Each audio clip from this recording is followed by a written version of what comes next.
അതുപോലെ തന്നെ കുറെ ഉള്ളത് ഈ ചൂളം അടിച്ചാൽ പാമ്പ് വരും, രാത്രി നഖം വെട്ടി നഖത്തിൽ ചവിട്ടിയാൽ തല്ലുണ്ടാകും, കൂട്ടുകാരനായിട്ട് തല്ലുണ്ടാവും.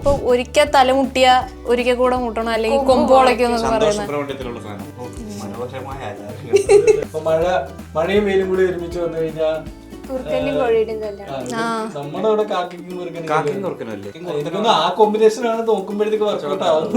അത് സയന്റിഫിക്കലി വേറെന്നുണ്ട്. നാച്ചുറൽ കലാമിറ്റി ഒക്കെ വരുമ്പോൾ മനുഷ്യനെക്കാളും മുന്നേ മൃഗങ്ങൾക്ക് സെൻസ് ചെയ്യാൻ പറ്റും, അതിന്റെ ഭാഗമാണ്. അതുപോലെ ഇപ്പം നമ്മള് ശ്രദ്ധിച്ചറിയാം, ഇപ്പൊ നമ്മുടെ അപ്പുറത്തൊരു ആംബുലൻസ് വരുമ്പോഴേക്കും ഞാൻ പറയട്ടെ, അത് ഭൂമിയിലുള്ള ഒരു വൈബ്രേഷൻ കൊണ്ടല്ലേ മരണസമയത്ത് എങ്ങനെയാ അത് അറിയാൻ പറ്റും?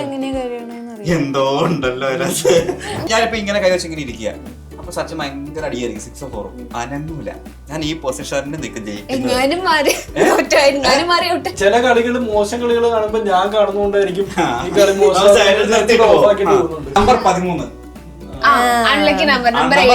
പ്രശ്നം. ഇപ്പൊ ഫ്ലൈറ്റിൽ നമ്പർ 13 ഇല്ല, ശ്രദ്ധിച്ചു നോക്കി. കാരണം ആൾക്കാരും ബുക്ക് ചെയ്യാൻ പ്രിഫർ ചെയ്യില്ല. ഫ്ലൈറ്റിൽ ഞാൻ ശ്രദ്ധിച്ചായിരുന്നു, ഇൻഡിഗോലാന്ന് തോന്നുന്നു. കാരണം മിക്കത്തിലും നമ്പർ 13 ആൾക്കാർക്ക് ബുക്ക് ചെയ്യാൻ പേടിയാ. ഫ്ലൈറ്റിൽ പേടിക്കേണ്ട കാര്യമില്ല, പോയാൽ എല്ലാവരും കൂടെ ഒന്നിച്ചു പോകും. പക്ഷെ നമ്പർ 13 എന്ന് പറഞ്ഞ നമ്പർ 13 എന്ന സാധനം ഇപ്പം ഇല്ല. 12 നമ്പർ 13 മാത്രം പറഞ്ഞു.